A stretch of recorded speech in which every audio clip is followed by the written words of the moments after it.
You talk like your words are harmless, like they just disappear into the air once you say them, but they don't. Every sentence you speak is a signal, a map, a piece of your mind handed over to someone else. And most people don't realize they're being studied while they're speaking. The truth is simple. The more you reveal, the easier you become to read, predict, and control. And in a world where everyone is talking, silence is what makes you impossible to figure out. Stop for a moment and think about what you're sharing with people. Most of the time, you believe you're just talking normally, opening up, building connections, or being honest. But in reality, you might be giving away more than you realize. You could be exposing your direction, your weaknesses, even your future moves to people who may not always have your best interest at heart. Niccolo Machiavelli observed something powerful about human behavior while studying power structures and empires.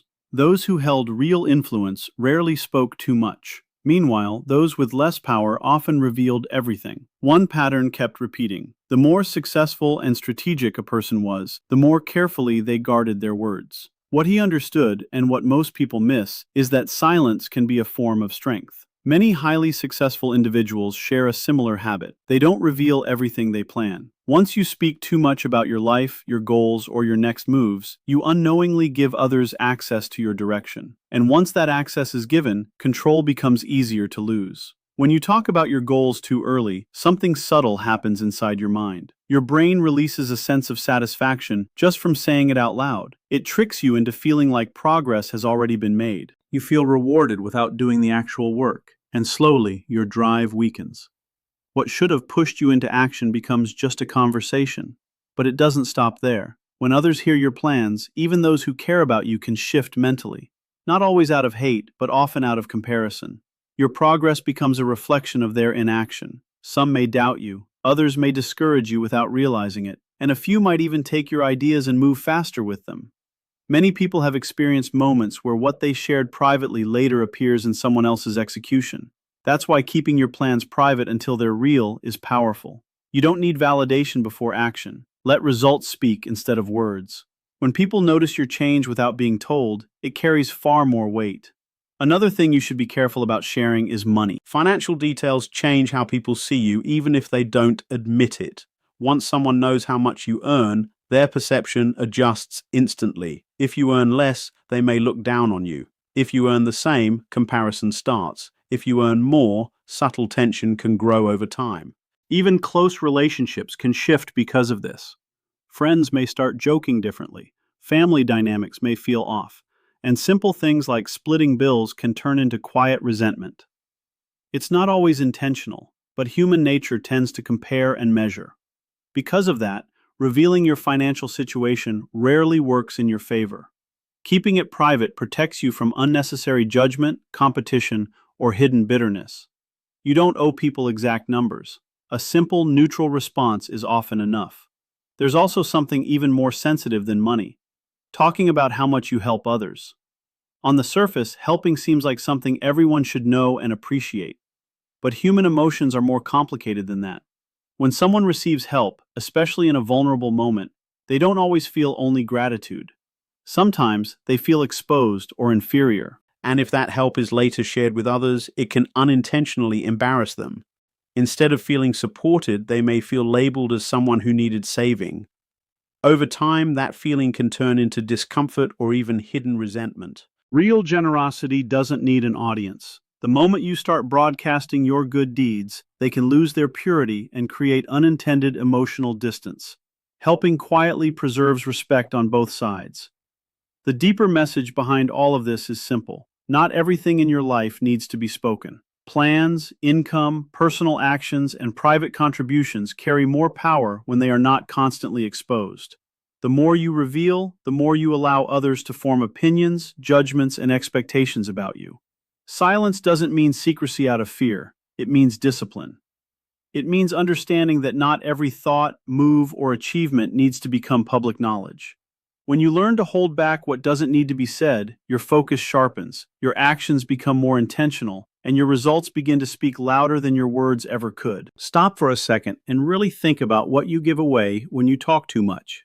Most people believe they're just being open, honest, or friendly. They think they're building trust, sharing life, connecting with others. But in reality, they're often revealing more than they should to people who may not value that information the same way. Niccolo Machiavelli spent his life observing power, politics, and human behavior.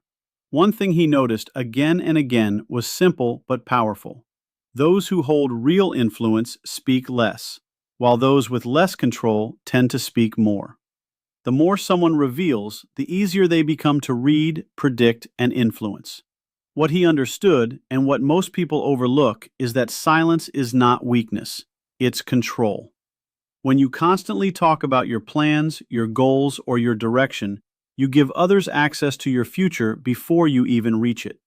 And once that access is out there, you can't take it back. When you talk about your goals too early, something strange happens inside your mind. Just speaking about them gives you a feeling of progress. Your brain releases a sense of satisfaction, almost as if you've already achieved something. That false reward reduces urgency, and slowly your motivation fades without you noticing. But the effect doesn't stop with you. The people who hear your plans also react internally. Even if they smile or act supportive, comparison starts quietly in the background. Your ambition becomes a mirror reflecting their inaction. Some may discourage you without realizing it, others may doubt you, and a few may even take your ideas and act on them before you do. Many people only realize this when it's too late and their idea is no longer theirs. That's why keeping your plans private until they are real is powerful. You don't need approval before execution. Let your results speak instead of your intentions. When people see change without warning, it carries far more impact than anything you could have said. The same rule applies to money. Financial information changes relationships in ways most people underestimate. Once someone knows how much you earn, their perception shifts instantly. If you earn less, respect can quietly drop. If you earn the same, comparison begins. If you earn more, tension can slowly build over time. Even close relationships are not immune. Conversations start shifting. Jokes change tone. Simple things like shared expenses begin carrying hidden meaning. People may not say it directly, but numbers introduce hierarchy, and hierarchy changes dynamics. Because of that, your financial details are not something to casually share. You don't need to prove anything through numbers. Keeping it private protects you from unnecessary judgment, competition, and silent resentment.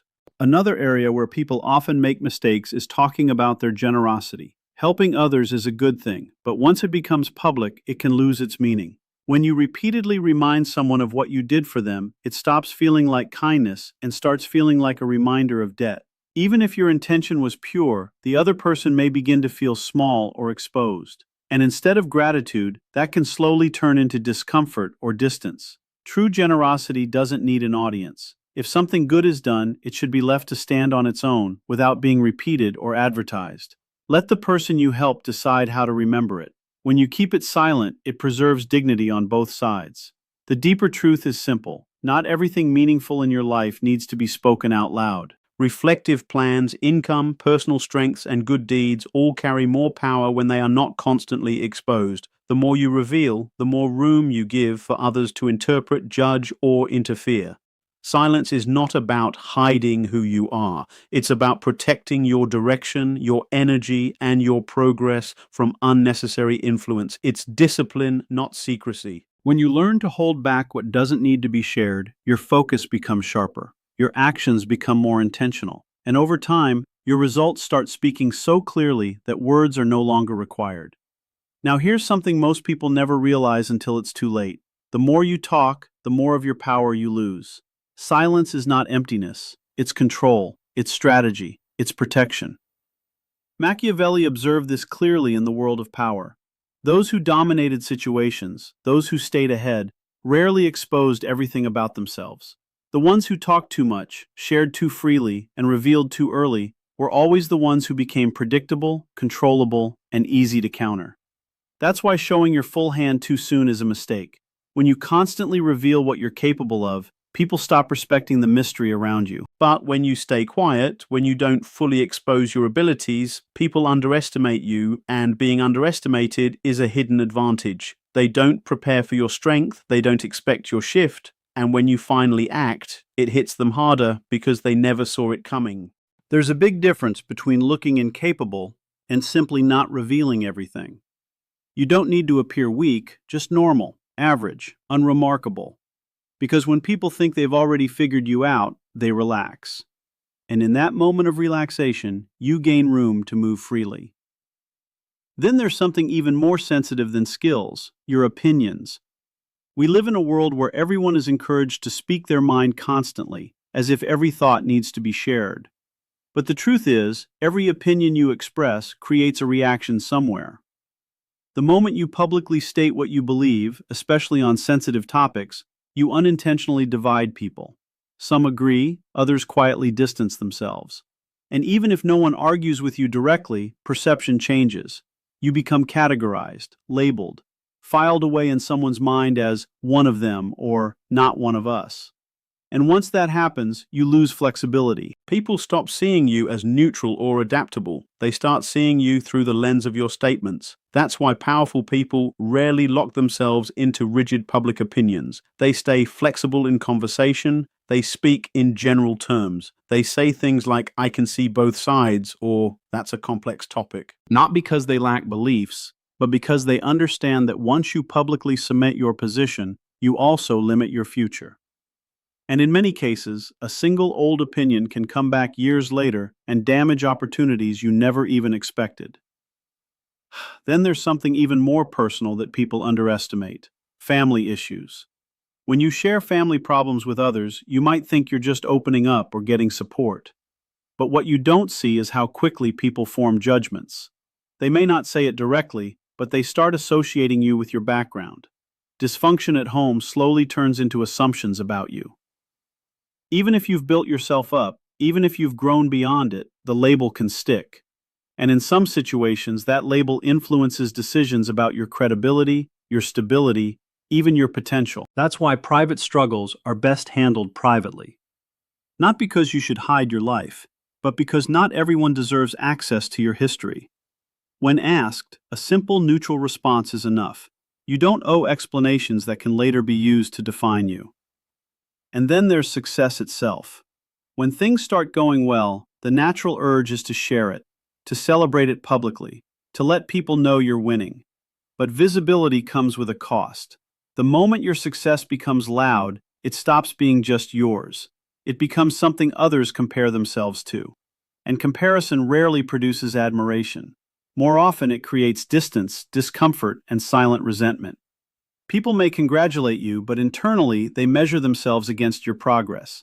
And that comparison can slowly shift relationships without a single argument ever happening. Success shared too loudly becomes pressure on others, and that pressure often returns as subtle change in how they treat you. That's why quiet success is powerful. When you grow without announcing every step, people adjust to your progress naturally. There's no shock, no resistance, no emotional reaction built on comparison. They simply notice over time that you've changed. And the final truth connects everything together. The more you reveal, the more you can be influenced. Your plans, your abilities, your emotions, your history, your success, all of it becomes leverage in the wrong hands if exposed too freely. But when you keep certain parts of your life protected, you maintain control over how you are perceived and how you move. Silence is not about isolation. It's about discipline. It's about knowing that not every detail needs an audience, and not every truth needs immediate expression. When you learn to hold things back, not out of fear but out of awareness, something changes. Your focus sharpens, your actions become cleaner, and your life stops being something others can easily read or predict. The most powerful position is not the loudest one. It's the one that cannot be fully understood. What makes this idea so powerful is that it's really not about never speak or trust no one. It's about understanding how information changes power once it leaves you. The moment something personal is said out loud, it stops being fully yours. It starts existing in other people's minds, shaped by their emotions, biases, and interpretations. And once that happens, you lose control over how it will be used, repeated, or remembered. Most people don't notice this because everyday conversation feels harmless. You share a plan, a feeling, a struggle, or a win, and it seems like nothing serious happens in that moment. But influence doesn't always show itself immediately. It builds quietly. Someone remembers what you said, another person repeats it slightly differently, a third person adds their own judgment. Over time, your original meaning gets diluted or even twisted without you realizing it. That's why selective silence can feel like a kind of protection. Not because people are automatically against you, but because human nature is complex. People compare, interpret, and sometimes project their own insecurities onto what they hear. A goal you're excited about might sound unrealistic to someone who gave up on theirs. A success you share might feel like pressure to someone who is struggling. Even a small personal detail can become a label in someone else's mind. There's also something important about emotional control. The more you talk about what you're going to do, the more emotionally attached you become to the version of the outcome you described. If it doesn't happen, you don't just feel like you failed privately, you feel like you failed publicly. That extra layer of expectation can create unnecessary pressure. On the other hand, when you act first and speak later, your confidence is based on reality, not anticipation. But this doesn't mean you should live completely closed off or disconnected. The real skill is discernment, knowing when speech builds trust and when it weakens position. There are people who deserve honesty, guidance, and openness, but not every thought is meant for every ear. Some ideas need space to develop without outside noise. Some emotions need time to settle before they're explained. Another layer to this is how perception shapes opportunity. People often don't respond to who you are. They respond to who they think you are based on what you reveal. If you constantly talk about struggles, you may be seen as unstable. If you only talk about wins, you may be seen as disconnected. If you share everything, you become easy to categorize. Once categorized, people stop seeing you as dynamic and start seeing you as predictable. Silence, in this sense, keeps your identity flexible. It allows your actions to redefine you faster than your words can limit you. When people cannot fully map you out, they pay more attention to your behavior. And behavior, unlike words, is harder to manipulate or misinterpret over time. There's also a subtle psychological advantage. Mystery creates attention. When people don't fully understand you, they naturally become more observant. They fill in the gaps themselves, often giving you more significance than you would get by over-explaining. But the key is not to intentionally confuse people. It's simply to avoid unnecessary exposure. At its core, this entire idea is about ownership. Owning your direction, your timing, and your narrative. The less you outsource your inner world through constant explanation, the more control you maintain over how your life unfolds. And the more you act first and speak later, the less space there is for doubt, interference, or distortion. So it's not about becoming silent in every situation.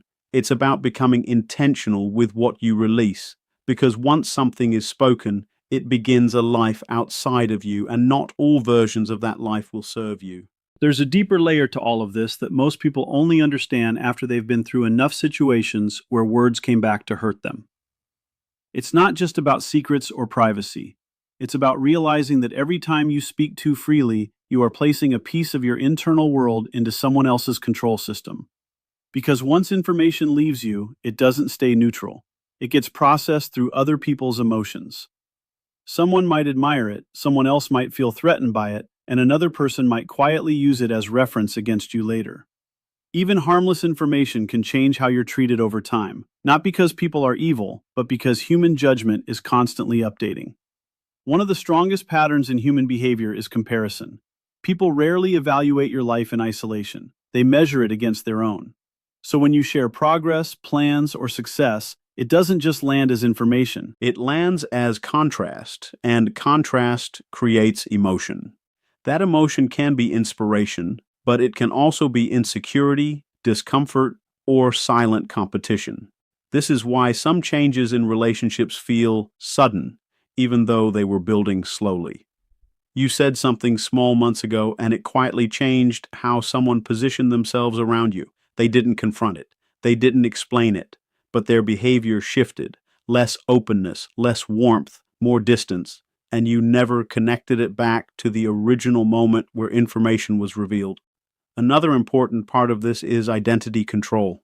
The more you talk about who you are, the more you lock yourself into a version of yourself that exists in other people's minds. If you constantly describe yourself as struggling, they remember you that way. If you constantly describe yourself as ambitious, they expect constant, visible progress. If you overshare emotions, people start predicting your reactions before you even have them. But when you speak less and act more, people are forced to update their understanding of you based on evidence, not labels. And evidence changes. Labels stick. There's also a quiet cost that comes with oversharing, loss of internal clarity. The more you explain your ideas, the more they get shaped by external reactions before they are fully formed. Someone doubts your plan, and suddenly you second guess it. Someone praises it, and you start performing it instead of building it. External feedback starts interfering with internal direction. That's why many strong individuals move in stages. Think privately, build quietly, test in reality, and only then communicate results if necessary. It keeps their thinking clean. It protects momentum from unnecessary interference. But it's also important to understand something balanced here. Silence is not about hiding out of fear. It's about filtering what deserves space in the external world. Not everything internal is meant for immediate expression. Some things are still fragile. Some ideas need protection while they're forming. Some emotions need processing before they become words. When you develop that kind of awareness, your communication changes. You stop speaking just to fill silence. You stop explaining things that don't need explanation. You stop seeking validation through early disclosure. And instead, you begin to speak with intention, only when speech actually serves you. This shift also changes how people interact with you. When you are less predictable in conversation, people start listening more carefully. When you don't reveal everything at once, they pay more attention to your actions. And when your results start speaking louder than your explanations, your credibility becomes self-built rather than socially granted. There's a final psychological effect here that's very subtle. Control of narrative. People often assume the story of your life based on what you give them. If you give too much too early, they write the story for you. If you give less, they are forced to wait for outcomes. And outcomes are harder to misinterpret. So the real strength is not silence for its own sake. It's control over timing, knowing when something should be kept internal until it becomes stable in reality. Because once something is real in the physical world, it no longer depends on belief, opinion, or approval. At that point, words become optional, and that's where real power quietly starts to show itself. This isn't about becoming silent for the sake of mystery, but about becoming intentional with your power. Every word you don't waste is energy you keep. Every detail you don't expose is control you protect. The less you give away, the more room you create for your actions to speak for you. And when your results finally show up, they don't need explanation, validation, or defense. They simply stand on their own, undeniable and complete.